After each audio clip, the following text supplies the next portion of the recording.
I found these adorable shamrock cupcakes on Pinterest. There'll be a link in the description box to the original website. These are really easy to do. Starting off with a white cake mix or whatever recipe you want to use, if you want to use a from scratch recipe. This is a plain old 2-layer size white cake mix. And then you're going to prepare it according to package directions by adding the eggs, oil, and water asked for in the recipe. Once that's all blended up, you can tint these green if you'd like. I'm using a little bit of green food coloring. You can even add some mint flavoring to these if you'd like. That's up to you. So stir in the color if that's what you're using. Then you prepare your muffin tins by using paper liners and plain old glass marbles. And that's not dirt on my fingers, that's food coloring.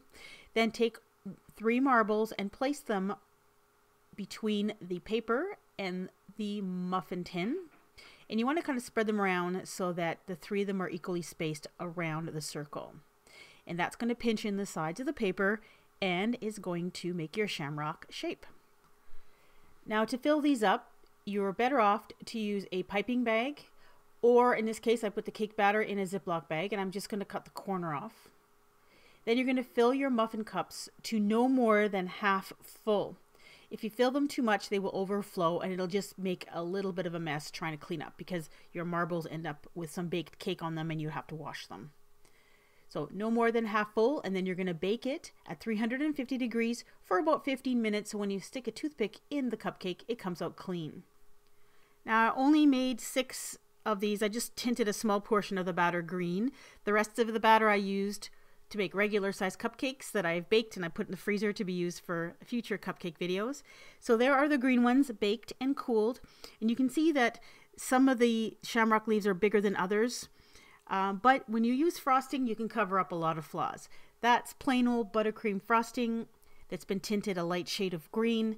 I put it in a piping bag with a star tip. You don't have to use a piping bag. You can just use a butter knife or spatula to cover your cupcakes.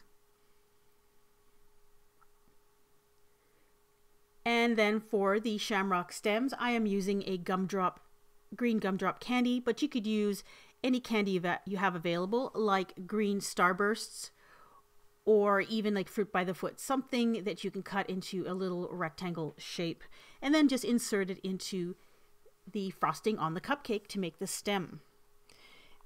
Now to make these a little bit cuter, I'm going to add eyes and a mouth. For the eyes, you can use whatever you'd want and whatever you have that's available to you. These are tiny little white mints. You could also use, if you're in Canada, you can use rockets, which are little white candies. In the States, they have Smarties. You could even use M&Ms for these.